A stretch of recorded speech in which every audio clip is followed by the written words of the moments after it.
My name is Jade, and at 32, I've mastered the quiet art of being invisible in my own family. I am the daughter my parents forgot to love, a shadow cast by the blinding neon lights of my sister's high velocity career. Last October, I sent my family what should have been the most significant invitation of my life, a digital bridge I hoped would finally close the distance between us. The response from the man who raised me? Harrison simply laughed through the phone, his voice dripping with that familiar, casual condescension, and called me nothing more than a lowly teacher playing school.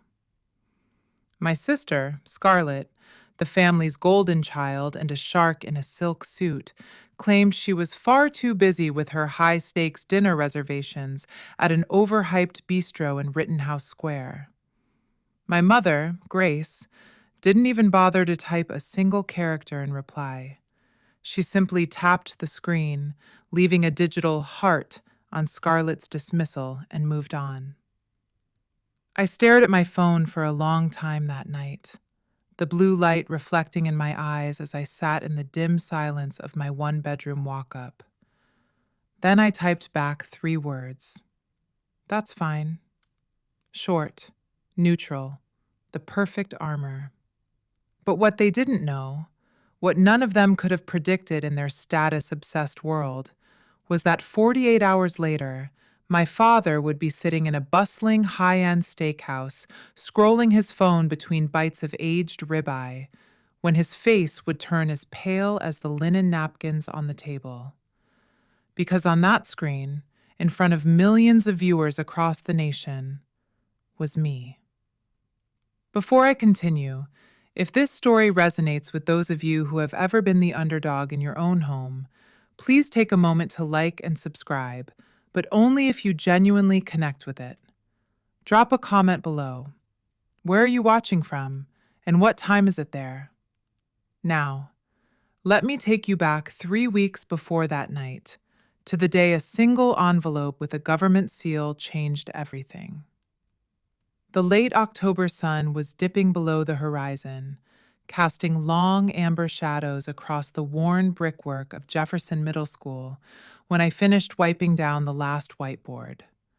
Room 214 had been my second home for 8 years now, a sanctuary filled with the smell of dry erase markers, old paper, and the lingering energy of 28 seventh graders. The thank you cards from students covered an entire wall, a patchwork quilt of gratitude. Handwritten notes in fluorescent ink, shaky pencil, and messy markers from kids who'd never written a formal letter before they walked into my classroom. I was collecting my bag, noticing a small tear in the strap I'd been meaning to fix, when my phone buzzed. Grace. Jade, honey, just wanted to let you know Scarlett won her massive pharmaceutical case today. The one with the multi-million-dollar settlement. You know, the big one. I smiled genuinely.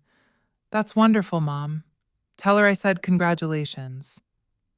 We're planning a victory dinner this weekend at the country club to celebrate. Your father is so incredibly proud. He's already called everyone in his golf circle. Her voice practically glowed through the speaker, vibrating with the kind of excitement she never saved for me. That sounds nice, Mom. Oh, and before I forget, I started, my heart beginning to race as I looked at the desk. Actually, sweetie, I need to call Scarlett back. She's waiting on the other line. We'll talk later. Okay, sure, Mom. I actually had something to... The clinical click of the dial tone cut me off before I could finish. I stared at the phone, the screen fading to black, reflecting my own tired face. On my desk sat an unopened envelope. It was made of thick, cream-colored cardstock, bearing the official embossed seal of the United States Department of Education. I'd been carrying it in my bag for 2 days, waiting for a moment of familial warmth to share the news, a moment that never seemed to arrive. I picked it up again, feeling the weight of the paper, and ran my thumb across the raised gold letters. National Teacher of the Year, Selection Committee. Inside was an invitation that most educators never receive in their entire 30-year careers. I was one of 4 finalists in the entire country. The ceremony would be in Washington, D.C. The Secretary of Education would present the award personally. C-SPAN and major news networks would broadcast it live. I looked at the thank you cards on my wall, the ones from the kids the world usually ignores. At least someone thought I mattered. But a bitter seed of memory planted itself in my mind. This wasn't the first time I'd been cut off mid-sentence. 3 years ago at my master's graduation, Harrison and Grace arrived 2 hours late. "Traffic on the I-95, they said, hardly looking me in the eye. But the next morning, I overheard Grace on the phone bragging to her sister Beatrice. "We made it just in time for Scarlett's Bar Association gala last night. She looked absolutely stunning accepting that Rising Star Award." They'd left my ceremony early to make it to a dinner for the daughter who already had everything. They never told me. 2 years ago, on my 30th birthday, no one called. Not Harrison, not Grace, not Scarlett. 3 days later, Grace texted, "Oh, honey, was your birthday last week? Time flies when we're so busy with the firm. Let's have lunch soon." We never did. Last Christmas, Scarlett announced her promotion to senior partner. Harrison opened a bottle of his vintage Napa Valley Cabernet, the $500 one he'd been saving for a decade. When I mentioned that my students had raised enough money to buy new books for the school library and that I'd spent my entire weekend organizing the drive, he nodded absently and asked Scarlett about her quarterly bonus. I learned to stop expecting, to quiet the little girl inside me who still craved their applause. But this letter, this was different. I read it again, slower this time, the formal English feeling like a warm embrace. "Dear Ms. Jade Carter, we are honored to inform you that you have been selected as a finalist for the National Teacher of the Year Award. Your nomination was submitted by a distinguished educator whose identity, per tradition, will remain confidential until the ceremony." A distinguished educator. Someone who believed in me enough to put my name forward for the highest honor in American education. My heart beat faster, thumping against my ribs. Maybe this time would be different. Maybe if they saw the official invitation with the gold foil, the government seal, the words Washington, D.C. and Secretary of Education, maybe then they would finally understand that my life wasn't just a lowly hobby. I opened my family group chat and started typing. A week passed. I carried that invitation everywhere. In my bag, on my nightstand, in my heart. I read it so many times the creases started to wear thin. Finally, I decided it was time to tell them. I rewrote that message 11 times. I deleted drafts that sounded too needy, drafts that sounded too aggressive, and drafts that sounded like I was begging for a crumb of their time. The first draft was 3 paragraphs explaining what the award meant, how rare it was, and how the Secretary of Education would be there. I deleted it. Too desperate. The second was too short. "Hey, I'm up for an award. Want to come?" That felt like I was already apologizing for taking up space. By draft 11, I'd stripped it down to the essentials, the way we're taught to write clear objectives for a lesson plan. "Hi, everyone. I have some news. I've been selected as a finalist for the National Teacher of the Year Award. The ceremony is October 15th in Washington, D.C. It would mean a lot to me if you could be there. I have attached the official invitation with all the details. Love, Jade." I attached the PDF, the one with the Department of Education letterhead, the gold seal, the formal language about honoring America's finest educators. My thumb hovered over the send button. For a full minute, I couldn't press it. The air in my apartment felt thick, charged with the fear of their indifference. What if they said no? What if they laughed? What if they didn't respond at all? But what if, just this once, they showed up? I pressed send.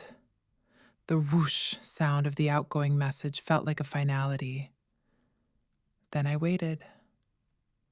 I made dinner, a simple pasta dish I barely tasted, checked my phone, graded papers, checked my phone, watched half an episode of something I don't remember, checked my phone. The silence from the device was deafening. Nothing.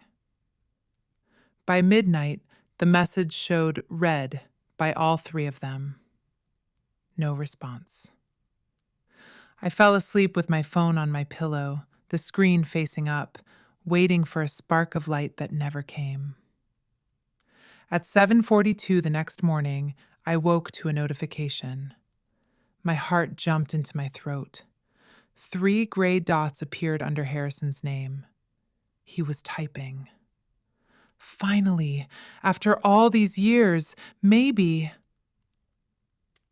The dots disappeared, then reappeared, agonizingly slow.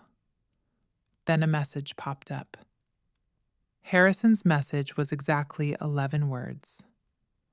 Just a lowly teacher's award. I'm not flying to DC for that nonsense. I read it 3 times. Each time, the words cut deeper, like a serrated blade across my pride. Just a lowly teacher. Before I could even process the ache, Scarlett's response appeared, as sharp and dismissive as a legal brief. Sorry, J. Mark and I have dinner plans that night. Can't cancel. It's important. You understand, right? The emoji. She actually added a smiley face to the rejection. I watched the screen, my vision blurring, waiting for Grace to say something, to defend me, to suggest they reschedule dinner, to acknowledge that her daughter had achieved something most teachers only dream about. Instead, a small notification appeared. Grace Carter liked Scarlett's message. That was it. No words. No, congratulations anyway, honey. No, we'll celebrate when you get back. Just a digital thumbs up on my sister's rejection. My chest tightened, that familiar old ache settling in. The one I'd carried since I was 12 years old, watching Harrison hang Scarlett's perfect report card on the fridge with a magnet shaped like a gold star, while mine went straight into a junk drawer. I set my phone down, picked it up, set it down again. What do you say to people who make it so clear you don't matter? I typed 4 words. That's fine. No worries. I didn't cry. I'd stopped crying about my family years ago. Instead, I felt something harder settle into my chest, a cold, crystalline resolve. I would go to Washington alone. I would sit in that audience by myself. And whether I won or lost, I would know that I'd earned my place there in a room full of people who actually understood the value of a lowly teacher. My phone buzzed again. Another message from Scarlett. By the way, you should really think about a career change. Teaching isn't going anywhere. Just trying to help. I didn't reply. I turned off the phone, the screen going black, and for the first time, the silence felt like freedom. That evening, I sat alone in my apartment, a 1-bedroom walk-up in a slightly crumbling pre-war building that Harrison once dismissed as depressing and Scarlett described as quaint in a sad Pinterest fail kind of way. I stared at my master's degree on the wall, framed in cheap wood, but earned through 3 years of grueling night classes while teaching full-time in the trenches of the public school system. Harrison had missed that graduation too, claiming a sudden fluctuation in the S&P 500 required his uninterrupted focus. My phone rang, the vibration echoing against the bare wooden desk. I almost ignored it, thinking it was a late-night parent-teacher email, but the caller ID read, Grandma Beatrice. I answered instantly, needing to hear a voice that didn't sound like a judgment. Jade, sweetheart. Her voice was warm, steady, and carried the quiet authority of a woman who had spent 4 decades commanding respect in the halls of education. It was everything my parents' voices weren't. I heard about the nomination. I paused, the air catching in my throat. How did you... Oh, word travels fast in the inner circles of the National Education Association, honey. I could hear her smile through the phone. Did you tell your parents? The silence that followed was my answer, heavy and thick with the disappointment of a daughter who had finally stopped trying. Ah, she whispered, and I knew she understood. She always did. Beatrice had been the only one who didn't look at my paycheck to determine my worth. Jade, listen to me. Did you read the nomination letter carefully? Yes. It said the nominator wished to remain anonymous, and it mentioned that this person had only nominated 6 teachers in their entire career. My breath caught. How do you know what the letter says, Grandma? Beatrice had been a powerhouse principal for 35 years before retiring. Before she left the field, she had transformed 3 failing inner-city schools into national models of excellence. In the world of American pedagogy, her name carried a weight Harrison's investment portfolio could never match. Let's just say I have old friends on the selection committee, she said, her voice softening. Jade, I'll be at the ceremony. I wouldn't miss it for anything. Grandma, you don't have to fly all the way to D.C. I'll be there. Her tone left no room for the self-deprecation I had learned from Harrison. And Jade, don't worry about your parents. The truth has a surgical way of finding people when they least expect it. What do you mean? She paused, and I could almost hear the gears of a master plan turning. Just focus on your speech, sweetheart. I'll see you at the Willard Hotel. The call ended, leaving my heart racing. What did she know that I didn't? 2 days before my flight to Washington, Grace called. Jade, we're having Sunday dinner. Your father insists. He wants the whole family together. Mom, I have to pack. I leave in 48 hours. It's just dinner, sweetheart. Scarlett has some life-changing news to share. It's a big night for the family. Of course it was. Every night was a big night for Scarlett. I arrived at my parents' house in the affluent suburbs of Philadelphia at 6 sharp. The dining table was set with high-quality Lenox porcelain tableware, the gold-rimmed set they only used for high-status guests or Scarlett's milestones. Candles flickered, casting an expensive glow over the room, and a crystal decanter of vintage Bordeaux sat breathing on the sideboard. Scarlett sat at the head of the table, radiating the smug energy of someone who had just won at life. Jade, she rose to air kiss my cheek, her perfume smelling like a mix of Chanel and ambition. So glad you could make it. I know how draining those middle school hallways can be. Her husband, Mark, offered a polite nod. He'd always been the quiet observer in this family, a man who seemed to be perpetually calculating the exit strategy. Harrison raised his glass, his eyes bright with the kind of pride he never directed at me.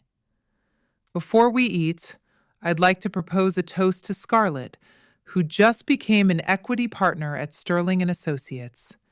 She's the youngest partner in the firm's century-long history. Partner? I looked at my sister. Congratulations, Scarlett. That's a massive achievement. Thank you, she said, smoothing her silk theory blouse. It's been a long time coming. I've been billing 80 hours a week for this. Grace beamed, looking at Scarlett as if she were a holy relic. See, Jade, that's what real hard work looks like. Real results, real success. I set down my fork. The sound of silver clashing against porcelain was jarring. Harrison continued. Tell Jade what your new salary is, Scarlett. Go on.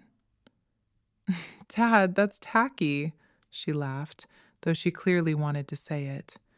She should know what true ambition can achieve, Harrison insisted. Scarlett shrugged, feigning modesty.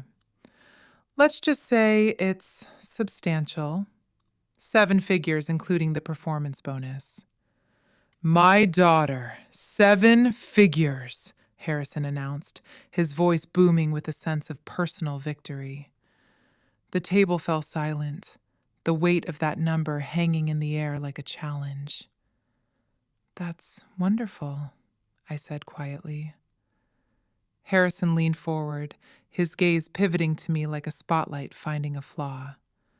So, Jade, what's new in the world of, what is it, 7th graders? 7th and 8th. He nodded slowly. Right. And that little teacher appreciation thing you mentioned, when is that again? Tuesday.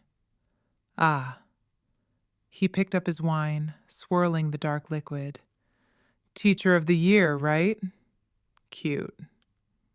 Scarlett tilted her head, that familiar condescending smirk playing on her lips. So, Jay, what exactly does a teacher make these days? I mean, with all the passion and summer vacations. I knew where this was going. It was a ritual of humiliation they didn't even realize they were performing.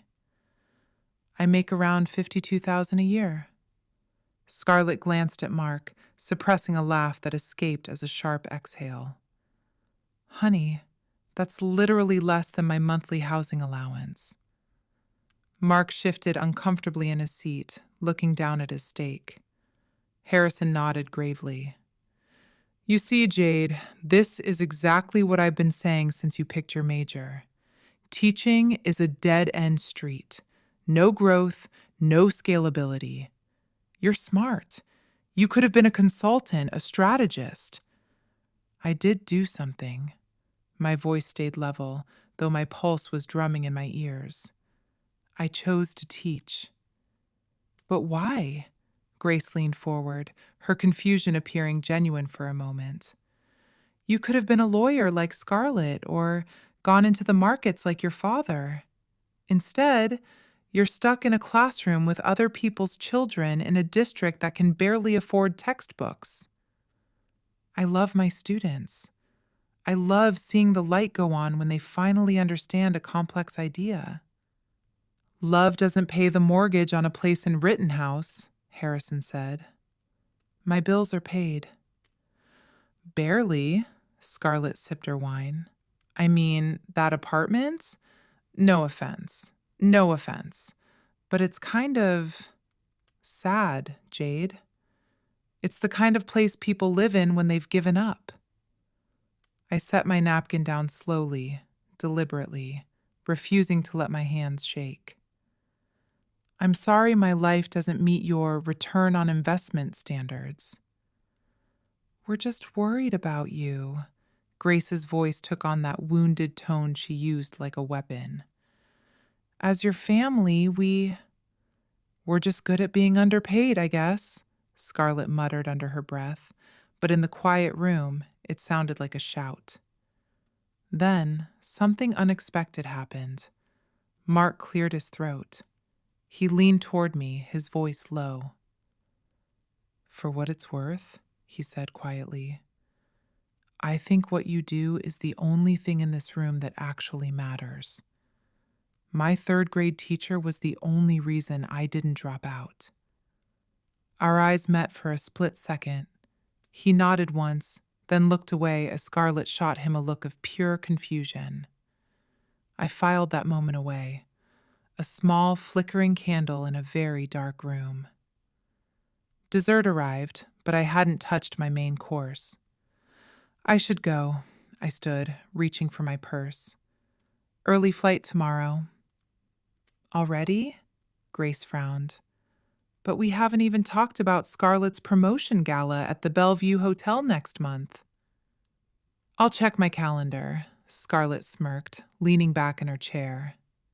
Let me guess. Flying budget economy to your little ceremony? Teacher salary and all? Hope you enjoy the middle seat next to the restrooms.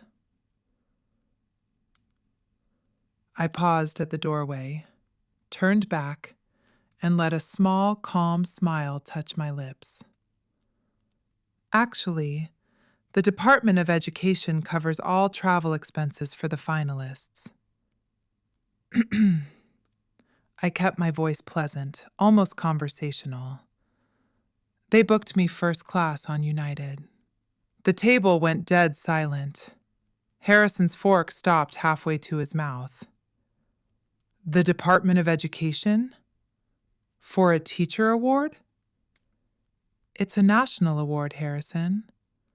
I held his gaze, refusing to blink. It's being broadcast live on C-SPAN and streamed by CNN. The Secretary of Education presents it personally. But you wouldn't know that, would you? Why wouldn't I know that? Because you didn't bother to read the invitation I sent you. No one spoke. Scarlett's smirk faltered, the first crack in her polished armor. Anyway, I pulled on my coat, the weight of the D.C. trip finally feeling like a triumph rather than a burden. Congratulations again, Scarlett. Enjoy your party. I walked out of that house and drove home in the cold Philadelphia night, the silence of my car feeling more like a sanctuary than ever before. At a red light, my phone buzzed. An email notification. Miss Carter, this is Sarah Mitchell from the CNN Education Desk. We would like to request an exclusive interview before Tuesday's ceremony. Your nomination has generated significant buzz in D.C. CNN. I read it twice, 3 times.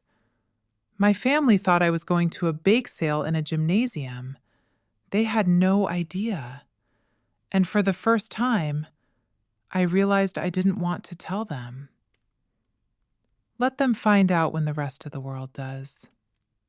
Monday morning arrived with the crisp, biting promise of a mid-Atlantic autumn, the kind of day where the air feels like a fresh start.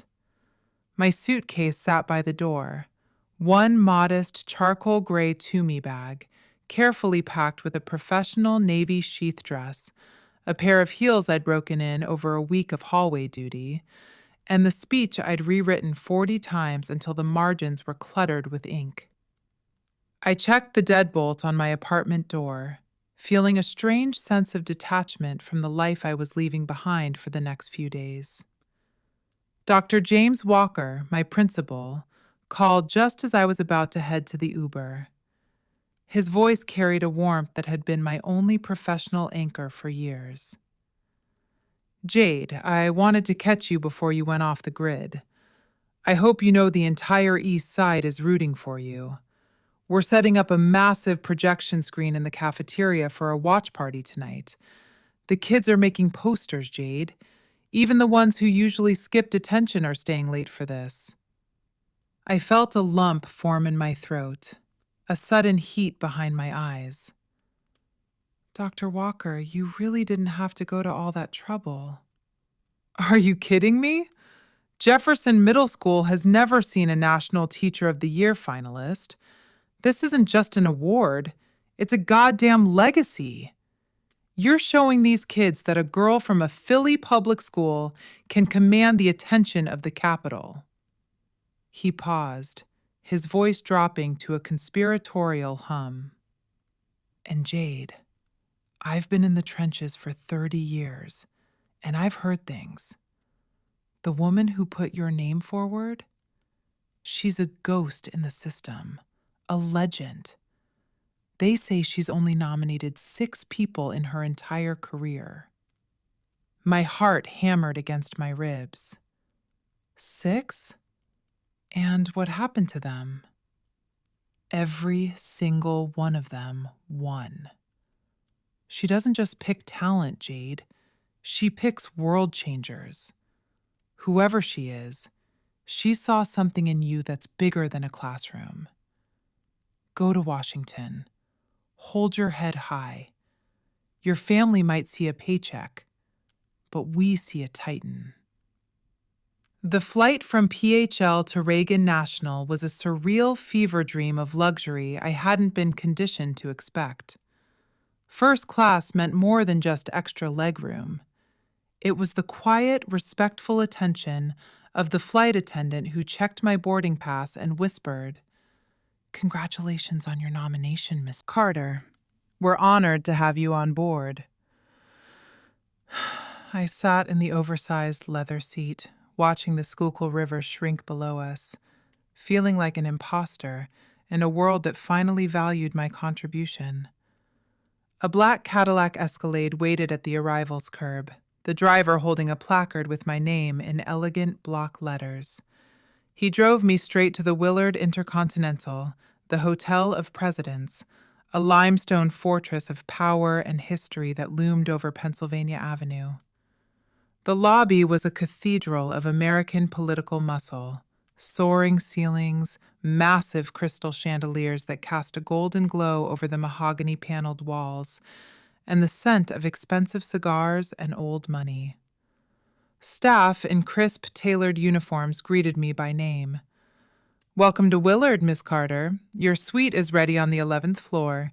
The secretary's office has already sent over your itinerary and a gift basket." Suite, not a room. I walked into a space larger than my entire apartment, with a view of the Washington Monument piercing the blue sky. On the desk sat a program for the evening's gala.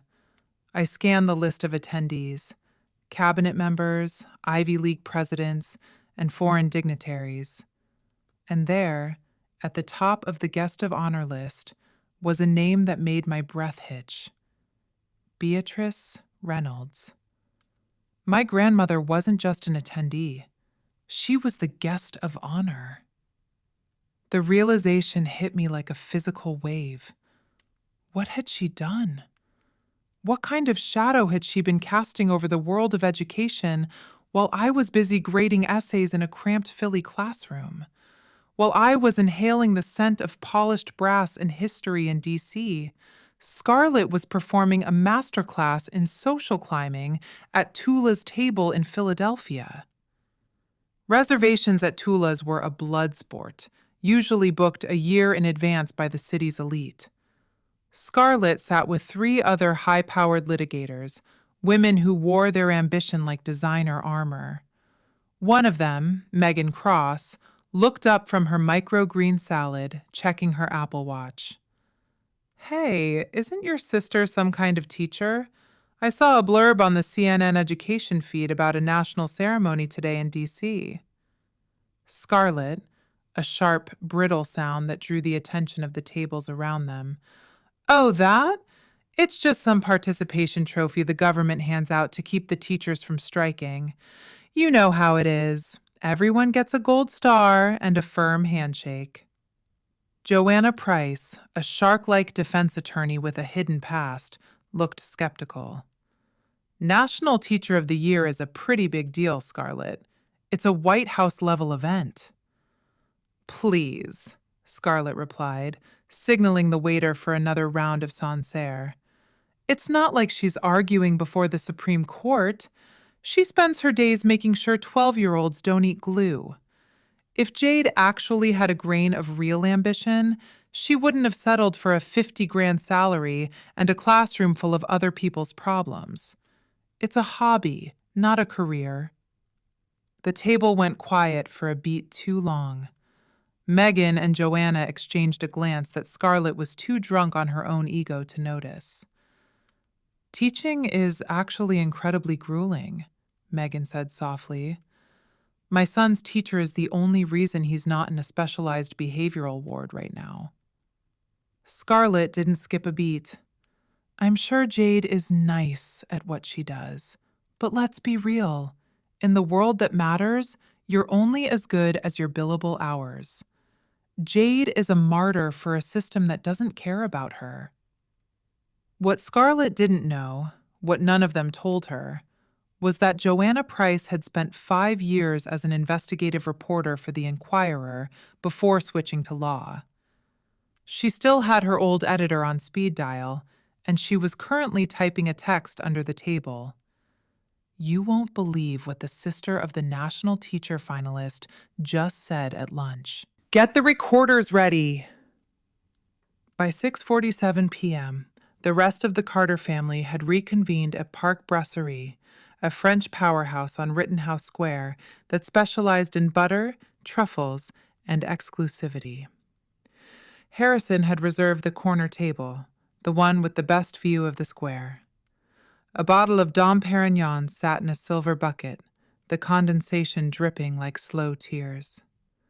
To Scarlett, Harrison said, raising his glass with the fervor of a man toastmastering his own success.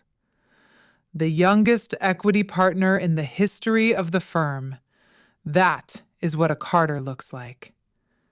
To Scarlett, Grace echoed, her diamond studs catching the candlelight. They clinked glasses, the sound of crystal on crystal echoing through the crowded room.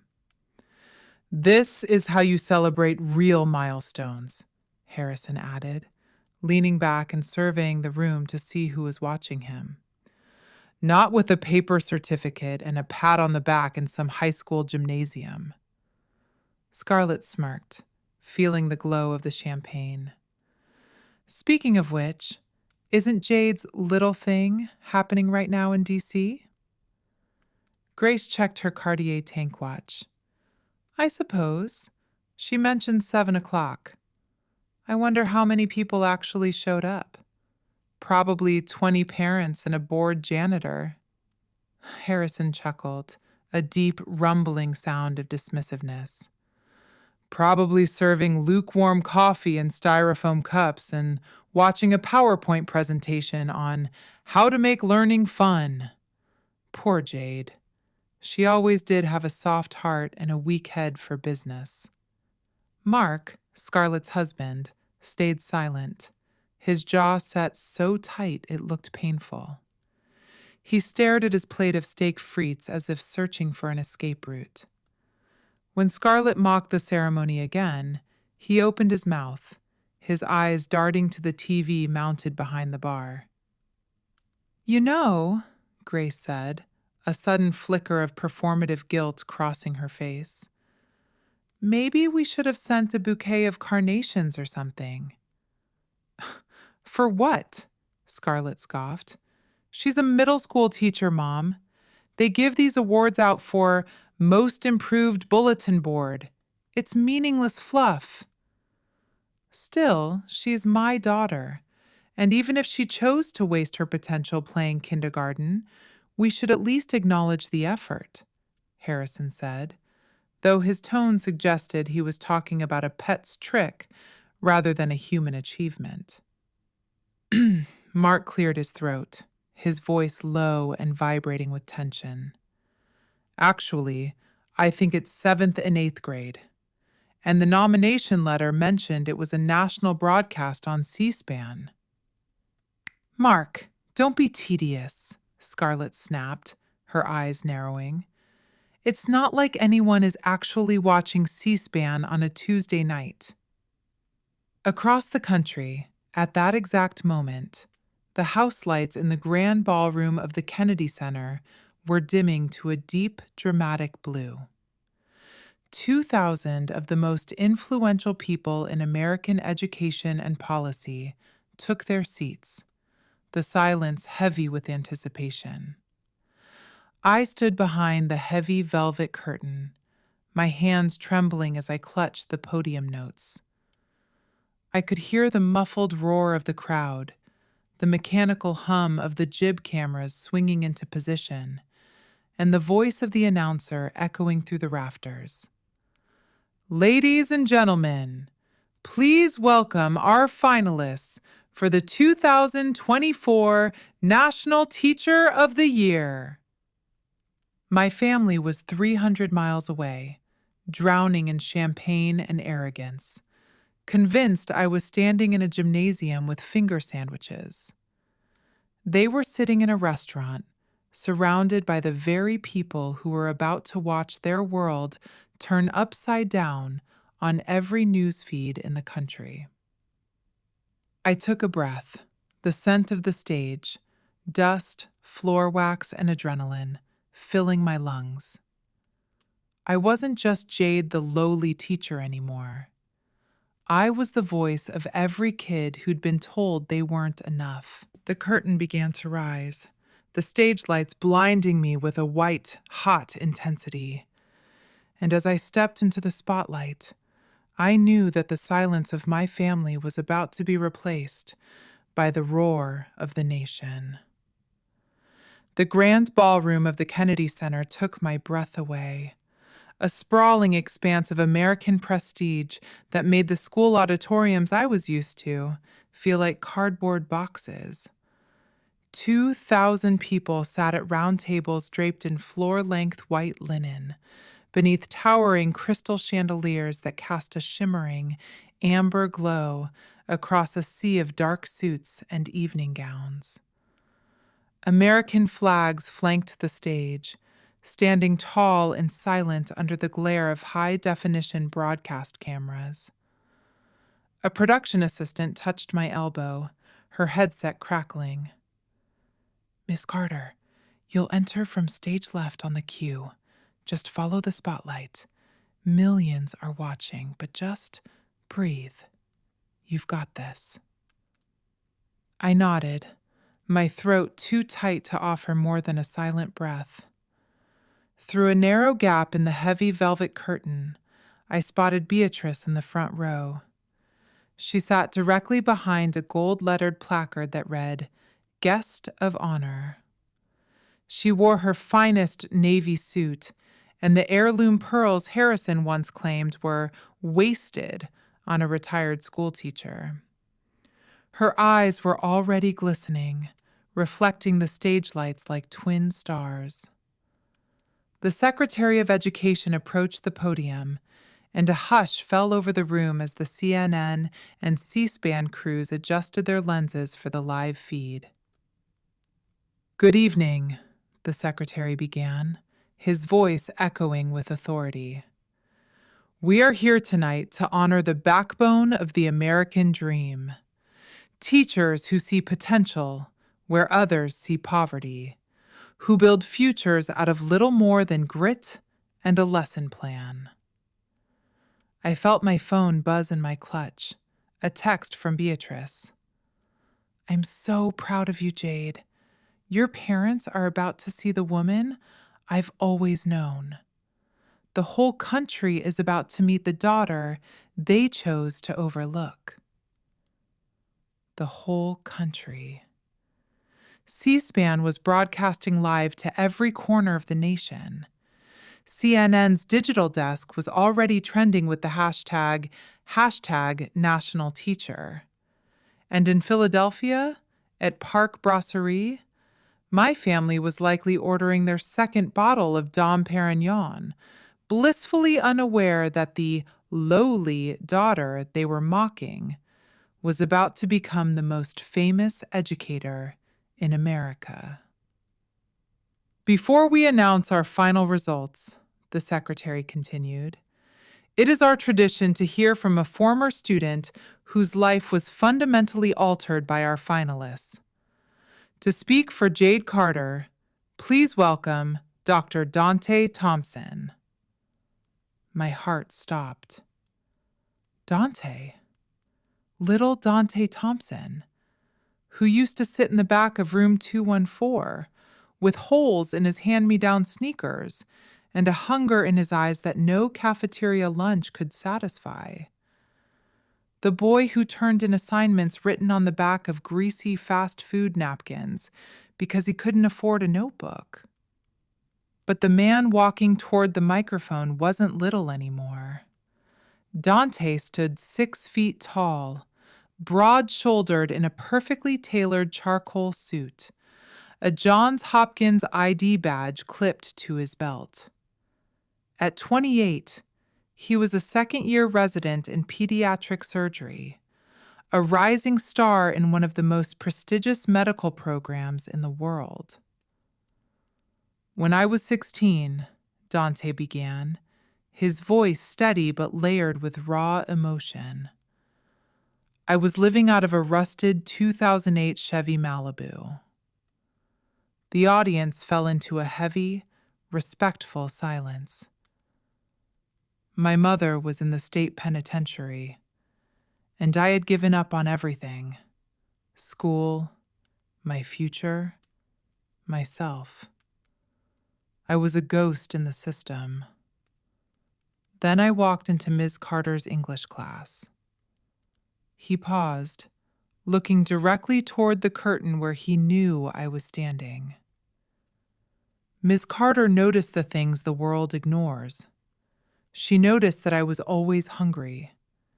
She noticed I wore the same threadbare hoodie in 30-degree weather. She never made me a charity case. She didn't pity me. She empowered me. I felt hot tears tracking down my cheeks. She bought me groceries with her own meager salary. She drove me to college interviews on her weekends. She stayed after school for 4 hours every night to help me bridge the gap that poverty had created. I am a surgeon today because Jade Carter refused to let a lowly student slip through the cracks.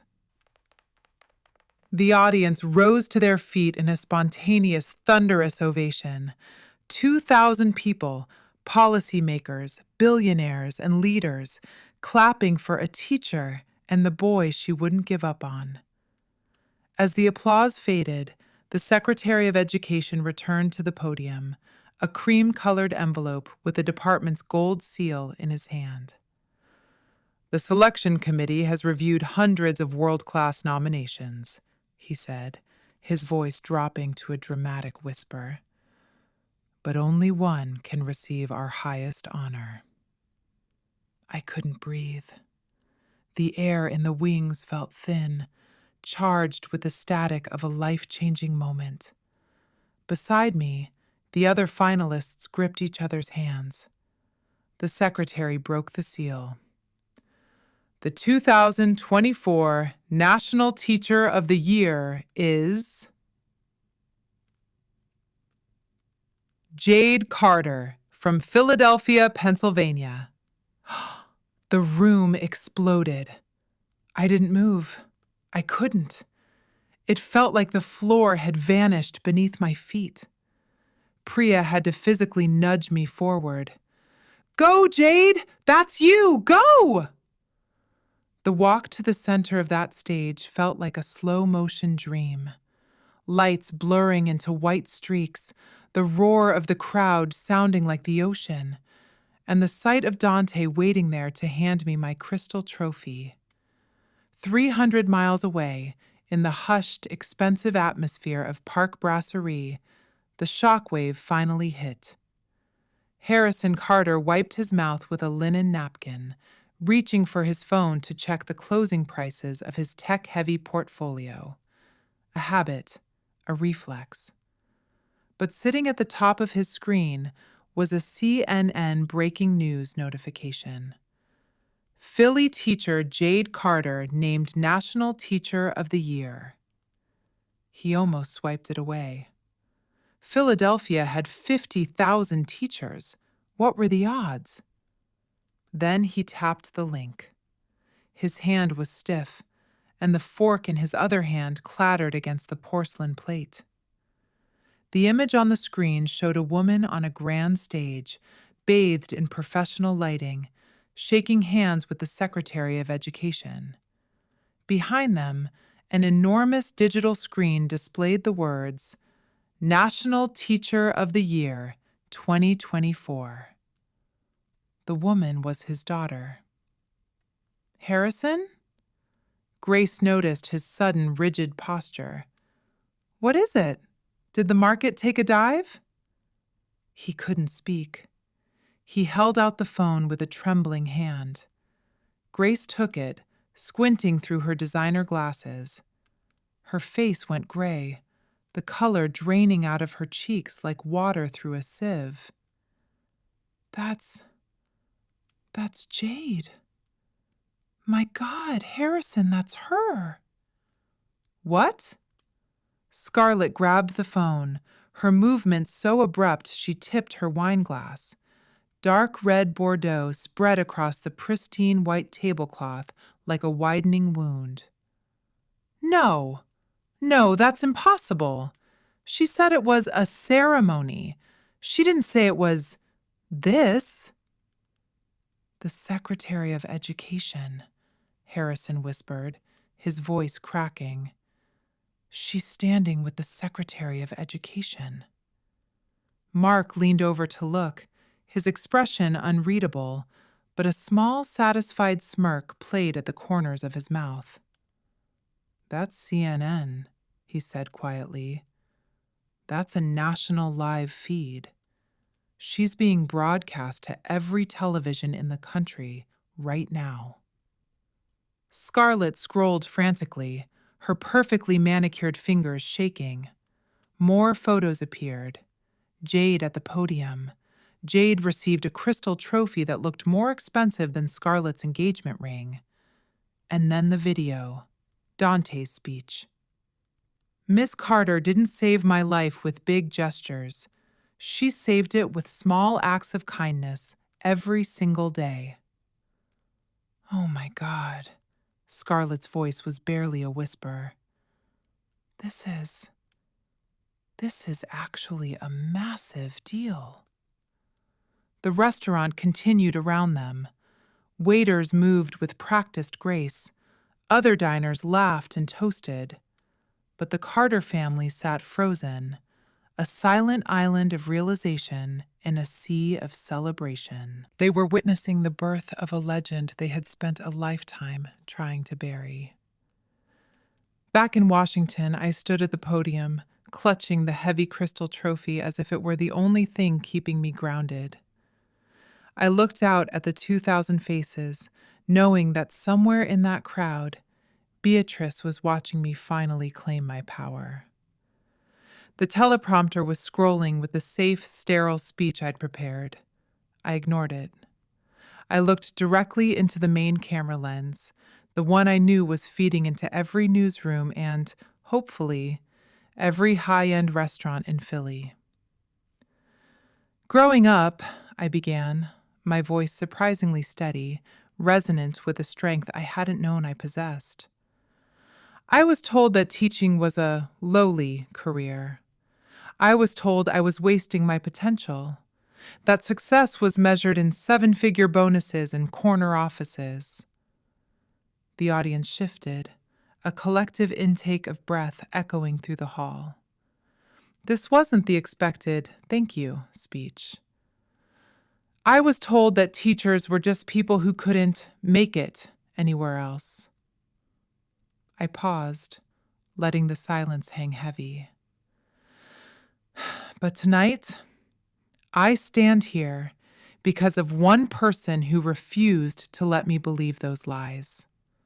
My grandmother, Beatrice Reynolds.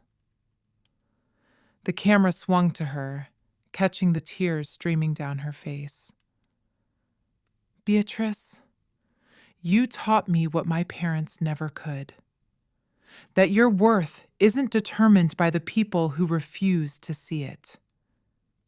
Success isn't about the size of your bank account. It's about the lives you touch, the students you lift up, and the seeds you plant that bloom long after you're gone. I thought of Dante, of the hundreds of kids who had passed through room 214. To every teacher watching tonight, your work matters. Never apologize for following your heart, and never let anyone tell you that you are just a teacher. You are the architects of the future. The standing ovation lasted for 3 full minutes. I never mentioned Harrison or Grace by name. I didn't have to. Everyone watching, especially the 3 people sitting at Park Brasserie, knew exactly who was missing from that front row. My phone started vibrating in my clutch before I even left the stage. I knew what was coming. The frantic calls, the sudden pride, the desperate attempts to claim a piece of the glory they had tried to extinguish.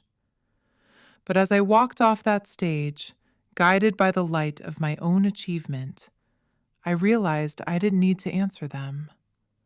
For the first time in 32 years, the only voice that mattered was my own.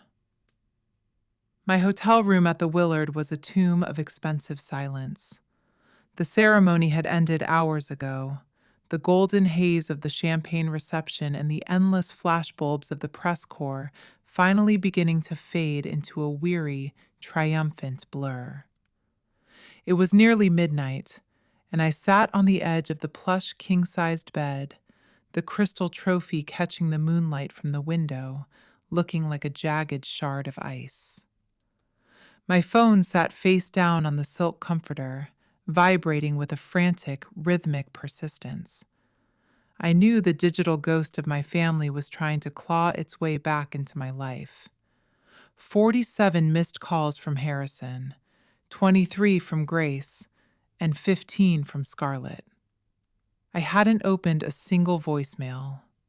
I didn't need to hear the sudden infusion of pride in their voices now that my face was on the front page of the New York Times digital edition. A soft knock echoed at the door. Beatrice stood in the hallway, wrapped in a thick hotel robe, her eyes still rimmed with red, a glass of warm tea in her hand. "May I come in?" I stepped aside. She settled into the armchair, looking out at the Washington Monument. For a long moment, we just sat there, the weight of 32 years of being the other daughter finally lifting off my shoulders. "Do you want to talk to them?" she finally asked. I shook my head. "Not tonight. Tonight, the silence is mine." "That's your right," she whispered. "Jade, I didn't arrange tonight to punish your parents. I arranged it because I knew you were ready to be seen. What they're feeling right now, the shame, the isolation, that's just the natural market correction for their own choices." I felt the tears finally come, not of sadness, but of a brutal, cleansing relief. "I just wanted them to show up once, Grandma, just once, without me having to provide a return on their investment." "I know, sweetheart. But some people can only see the value of a diamond when the world puts a price tag on it. That is their bankruptcy, not yours." I leaned into her shoulder, feeling the fabric of her robe and the steady heartbeat of the only person who had ever truly known my worth. While I was finding peace in D.C., the social architecture of the Carter family was collapsing in real time back in Philadelphia. 1 week after Washington, the fallout reached a radioactive level. Harrison Carter walked into his regular Tuesday morning tea time at the Marion Golf Club, a place where a reputation was as meticulously manicured as the greens. These were men he'd known for decades, CEOs, hedge fund managers, men who understood power. "Harrison!" Frank Morrison called out, his voice echoing across the clubhouse. "How's our celebrity father doing? We saw the CNN clip. Hell of a speech your daughter gave." The other men laughed, but it wasn't with Harrison. It was at him. "I heard you missed the ceremony because you were too busy with a prior commitment at a bistro," Tom Hartley added, adjusting his glove. "Busy doing what, Rich? Eating escargot while your daughter was shaking hands with the cabinet?" Harrison's face reddened to a deep, bruised purple. "That's not. We had family business." "To celebrate your other daughter, right?" Jim Patterson shook his head, his voice dripping with the kind of judgment Harrison usually reserved for others. Meanwhile, Jade is being called the voice of a generation on national television. Hell of a choice, Harrison. Truly. Grace fared no better in the manicured circles of her suburban book club. The women, who usually spent their time dissecting the latest Reese Witherspoon pick, spent the first 20 minutes dissecting Jade's speech instead. "That line about finding people who believe in you when your own family won't?" said Margaret Sullivan, her eyes narrowing as she looked at Grace. "So powerful. Were you there in the front row, Grace? We looked for you on the C-SPAN feed." Grace stirred her tea, the silver spoon clinking nervously against the porcelain. We watched it from home. The flights were difficult to arrange on such short notice." "Flights?" Patricia Wells raised an eyebrow, a cold smile on her lips. "Grace, it's a 3-hour drive on I-95. Harrison drives further than that for a good steak in Manhattan." The room went silent, a heavy, suffocating silence filled with the kind of social excommunication Grace feared more than death itself. She left the meeting early, but the whispers followed her all the way to her Mercedes. But the worst of the wreckage was reserved for Scarlett. The screenshots from Tula's table had gone viral. Legal Twitter, a brutal, fast-moving ecosystem, had picked up the story. A local digital tabloid ran a piece titled, "Philly Shark's Cold-Blooded Comments About Teacher Sister Go Viral." The following Monday, Scarlett was called into the corner office of her supervising partner. "Scarlett, we're moving you off the National Education Nonprofit account," the partner said, not looking up from his files. "It's not a punishment, it's optics. The client specifically requested a lead attorney who doesn't believe teaching is a lowly hobby." They saw the Joanna Price thread. Scarlett's blood ran cold. "That was a private conversation. In a crowded restaurant, Scarlett. In this firm, your character is part of the billable hour.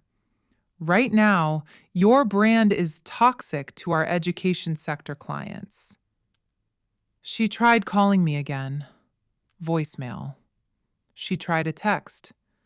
"Jade, this is getting out of hand. People are attacking my career. You need to tell them it was a misunderstanding." I read it and simply hit delete. She wasn't sorry she'd hurt me. She was sorry she'd been caught. 2 weeks after Washington, I agreed to go to my parents' house for dinner. Not because I wanted to hear an apology, but because I was ready to set the new terms of our existence. The house looked exactly the same. The colonial brick, the perfectly mulched flower beds, the wreath on the door that Grace changed with the clinical precision of a department store display. But when I walked through that door, I didn't feel like the shrinking violet they had raised. They were all seated in the living room. Harrison in his leather armchair, looking smaller than I remembered. Grace on the sofa, her hands twisted in her lap. Scarlett perched on the edge of a chair, looking like she was ready to argue emotion. No one stood to greet me. Jade? Harrison cleared his throat, the sound dry and hollow. We need to talk about what happened. This media circus is damaging this family. I remained standing, my coat still on, my purse over my shoulder. What happened is that I won a national award for excellence in my field, and you chose a dinner reservation over me. The circus you're talking about is just the world reacting to your own lack of character. It's more complicated than that, Grace whispered. Is it? I looked at each of them. I sent you the invitation. I told you it was important. You laughed. You called my life work lowly. Which part of that is a nuance I'm missing? Scarlett stood abruptly, her heels clicking sharply on the hardwood. Fine. You want an apology? I'm sorry we didn't come to your ceremony. Happy now? Can we move on and fix this PR nightmare? No, Scarlett. I don't want an apology that sounds like a legal settlement. Then what do you want? I took a long breath, grounding myself in the memory of the standing ovation at the Kennedy Center. I want you to understand that for 32 years, I've been the one apologizing for taking up space in this house.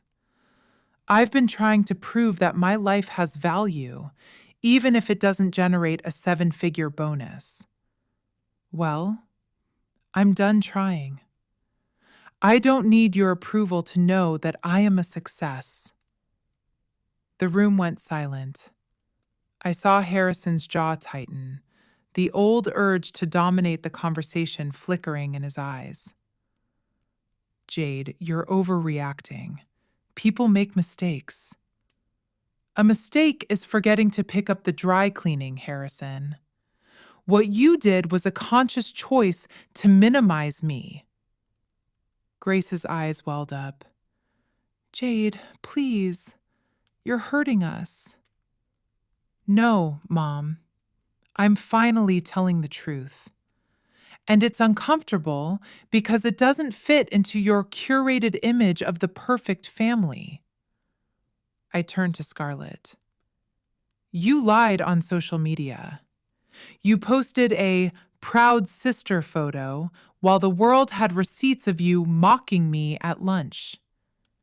You don't even have the courage to be honest about your own disdain. Scarlett's face flushed a deep, angry red, but for once, she had no rebuttal. The truth was a weapon she couldn't litigate away. I'm not cutting you out of my life, I said, my voice carrying a strength that filled the room.